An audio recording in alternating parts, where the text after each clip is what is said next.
In this video, we shall discuss the various drugs used in the treatment of constipation. Now, a bowel frequency of less than once every 3 days is commonly considered to be abnormal. However, it's important to understand that bowel frequency alone does not define constipation.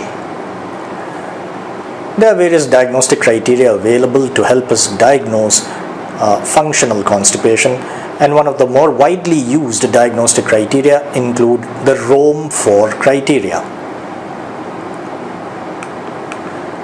Now, when constipation is associated with certain other clinical features, we may have to take constipation far more seriously.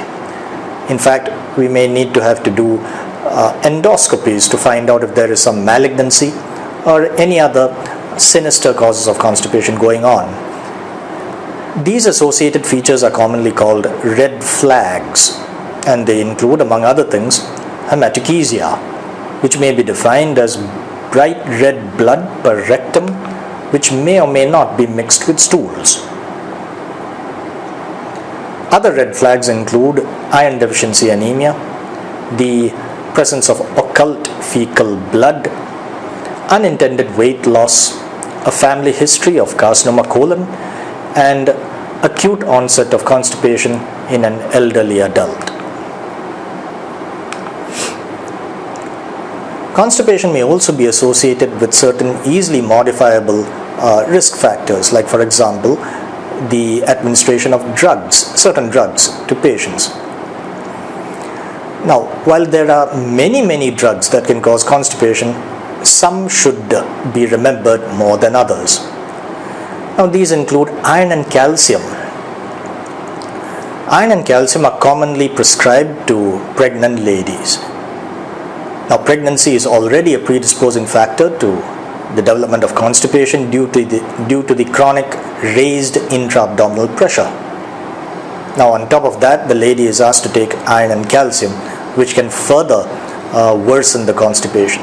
And this explains why we need to advise pregnant ladies to increase their fiber in their diets, as well as to increase their fluid intake. Opioid analgesics are another group of drugs which are commonly implicated in development of constipation. Now, cancer patients, terminally ill patients, and other patients, they require powerful analgesia, which may be achieved only by the administration of powerful opioid analgesics. Unfortunately, constipation is an adverse effect. In fact, opioid-induced constipation, or OIC, is a recognized clinical syndrome, and we shall come to that in the coming slides. Now, when a patient presents with chronic functional constipation, it is important to keep in mind that this may be the consequence of other undiagnosed medical conditions. And the undiagnosed medical condition that should top the list should be hypothyroidism. Often, correction of the hypothyroidism benefits the associated constipation as well. Right, so medical care for the treatment of chronic functional constipation should focus upon increasing dietary fibers, advising the patient to indulge in mild to moderate exercise whenever feasible. We should also advise the patient to increase the fluid intake. Patients with constipation should be advised to drink at least 8 glasses of water a day. And whenever feasible, drugs that produce constipation should be stopped or withdrawn. When non-pharmacological methods fail, laxatives or other drugs may be added to aid the patient in the process of defecation, but it should be remembered that laxatives, when used indiscriminately, can cause more harm than good. It's important for the beginner to understand that chronic functional constipation frequently gives rise to certain complications, and these include fissure in ano or anal fissures and hemorrhoids. Now, it's important for, again, the beginner to have at least a rudimentary idea about these going forward. Now, an anal fissure or a fissure in ano is simply a tear in the anoderm distal to the dentate line, and it often occurs due to the trauma caused by the strained evacuation of a hard stool. And when this occurs repeatedly, the fissure tends to become chronic. Now, the treatment of anal fissures should aim at making the passage of the stools less traumatic. Often simple measures like asking the patient to increase the dietary fibers, mild to moderate exercise, and asking the patient to increase the amount of fluids often work wonders and helps in the management of these anal fissures. But when the anal fissure is in the acute stage, laxatives should be given. This provides a lot of symptomatic relief to the patient and prevents unnecessary suffering. Now, when we come to hemorrhoids, it's very important to remember that hemorrhoids form part of the normal anatomy of the anorectal region. They are important in maintaining fecal continence, and they play an important role in keeping the anal canal completely closed at rest. So what exactly are hemorrhoids? Well, they may be defined as submucosal cushions of venules, arterioles, and smooth muscle fibers. In certain situations where there is raised intra-abdominal pressure, the hemorrhoidal plexus may undergo engorgement and the hemorrhoids may prolapse. Hemorrhoidal tissue may undergo prolapse. And the causes of raised intra-abdominal pressure include such conditions like constipation, pregnancy, and obesity. Now, when this happens, the hemorrhoids tend to bleed or get thrombosed or undergo symptomatic prolapse, and this is when the hemorrhoids need to be treated.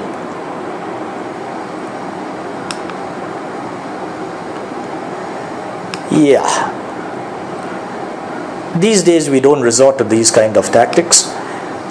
In fact, first and second degree hemorrhoids often respond to simple measures like, again, increasing the dietary fibers, asking the patient to indulge in whatever exercise possible within the limits of reason, increasing the fluid intake, and the administration of stool softeners.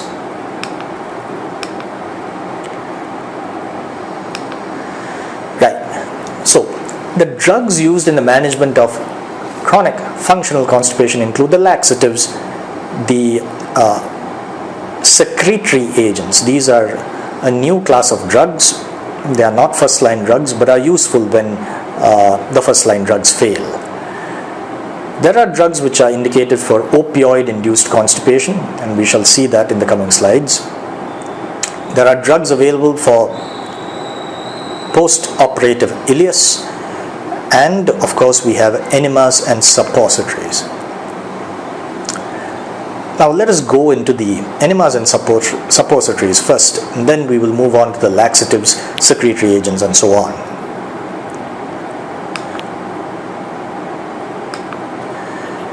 Now, if we were to take a look at the conventional rectal dosage forms, there are liquid, solid, and semi-solid dosage forms. And the liquid rectal dosage form that is commonly used is the enema, while among the solid rectal dosage forms we have suppositories.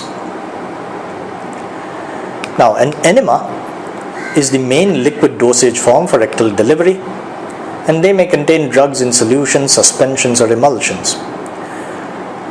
They are commonly dispensed in disposable squeeze bottles with a nozzle at the end to facilitate rectal insertion. Enemas are more commonly used for the treatment of constipation, as a vehicle for various medications, and for certain diagnostic purposes.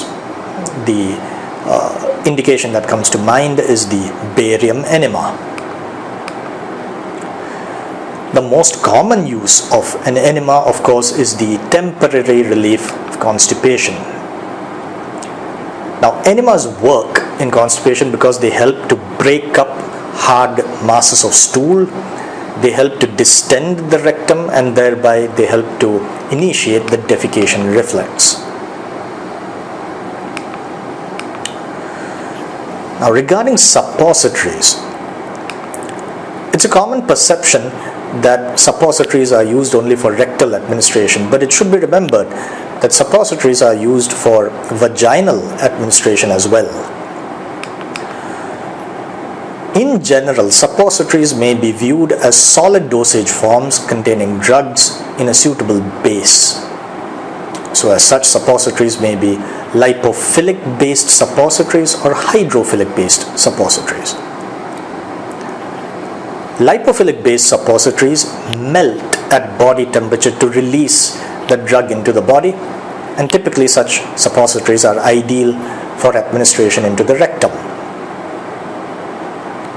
Hydrophilic based suppositories, on the other hand, require water to release the drug. They are unaffected by body temperature, but in the presence of water, the drug is released, and therefore it is more suitable to be administered in regions of the body where water content is relatively higher, like for example the vagina. Suppositories are classically cylindrical in shape with a length greater than the breadth. The common shape is said to be a torpedo shape or a bullet shaped suppository, but they do come in various shapes and sizes.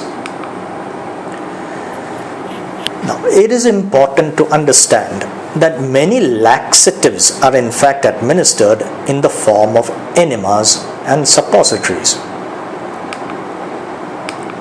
We will come to these details as we come to the individual laxatives. Right. Now, enemas and suppositories are important in the context of fecal impaction. Now, fecal impaction may be viewed as an acute complication of chronic untreated constipation, and it may be defined as the failure to evacuate large, hard, inspissated fecal material from the lower gastrointestinal tract. Suppositories and enemas may have to be used to treat fecal impaction, but if they fail, then the fecal mass may have to be broken up with the fingers of the healthcare provider who is unfortunate enough to be on duty on that day. Digital removal of stools is the last resort in the management of fecal impaction. Right, so now we come to the laxatives. Laxation may be defined as the evacuation of formed fecal material from the rectum. Now this distinguishes it from catharsis, which is defined as the evacuation of unformed fecal material from the entire colon. Many laxatives are actually cathartics, which work as laxatives when given at a lower dose. Right. As you might imagine, laxatives are used in the management of constipation, functional constipation. They are useful in the complications of constipation, as we saw, fissure in ano and hemorrhoids. Laxatives are also useful in situations where straining should be avoided. Say, for example, after a surgery in the lower abdominal region, where straining would cause breaking of the sutures in the post-operative period. Or let us say in a patient with a hernia, where an increase in the intra-abdominal pressure is not desirable. So these are certain situations where we would prefer the patient to avoid straining during the defecation process. Laxatives are also very useful in emptying the bowel prior to various surgical, radiological procedures and so on. Like for example, if you were to do a colonoscopy, you're doing a colonoscopy to view the inside of the colon, and if there is a lot of fecal matter in the colon, you would not be able to see what you are interested to see.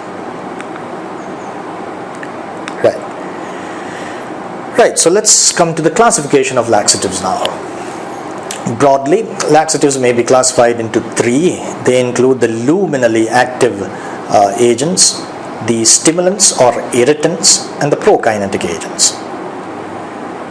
The luminally acting agents may be classified broadly into three. They include the bulk forming laxatives or dietary fibers, the osmotic laxatives, and the third group, which is known by three names. They are called stool wetting agents, or surfactants and emollients, or thirdly, they may also be called stool softeners. Now, bulk forming agents. Now, these include wheat bran, psyllium, which is also known as isabgol or ispagula, and methyl cellulose. Osmotic laxatives. Now, these would include examples such as polyethylene glycol, saline laxatives, which include salts of magnesium, like for example magnesium hydroxide, also called milk of magnesia, and other magnesium salts like magnesium citrate, magnesium sulfate, and so on. Sodium phosphate is also an example of a saline laxative. Right. So polyethylene glycol, saline laxatives, and non-digestible sugars. Now these would include lactulose and sorbitol.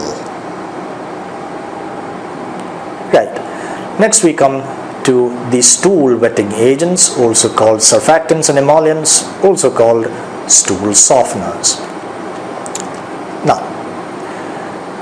Now there are three examples for these. They include docusate, mineral oils, the example of which would be liquid paraffin, and glycerin suppositories.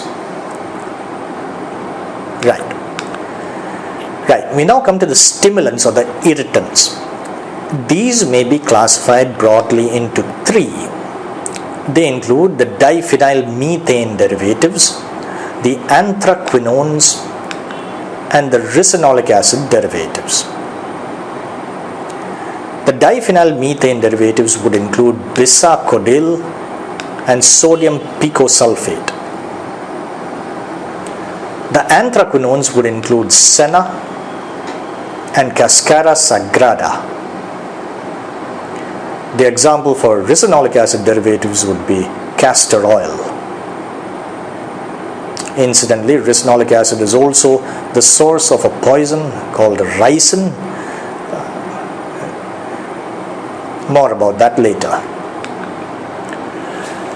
Right.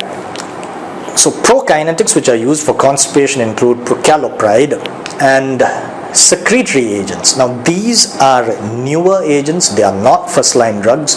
They may be used when the first line drugs fail. So these would include drugs such as lubiprostone, linaclotide, and plecanatide. Okay. Now, we spoke about how opioids can cause constipation. We spoke about how terminally ill patients, cancer patients, and so on need high doses of opioids to relieve their pain. These opioid analgesics would act centrally to achieve adequate analgesia. Unfortunately, these opioids would also act peripherally in the gut and cause severe constipation as well. It would make sense if we had drugs that would leave the central mu receptors alone while blocking the mu opioid receptors in the periphery, in the gut. So these are called peripherally acting mu opioid receptor antagonists, and they include drugs such as methyl naltrexone, naldimidine, and naloxegol. So when these drugs are administered, they prevent the opioids from binding to mu receptors in the periphery, in the gut, but they allow the opioids to bind to their mu receptors in the brain and spinal cord. Other drugs which are useful for the treatment of opioid-induced constipation include fixed-dose combinations of naloxone and oxycodone. more about that later. We have drugs which are used for the treatment of postoperative ileus. The example for this is alvimopin. Right. We'll continue this discussion in the next video.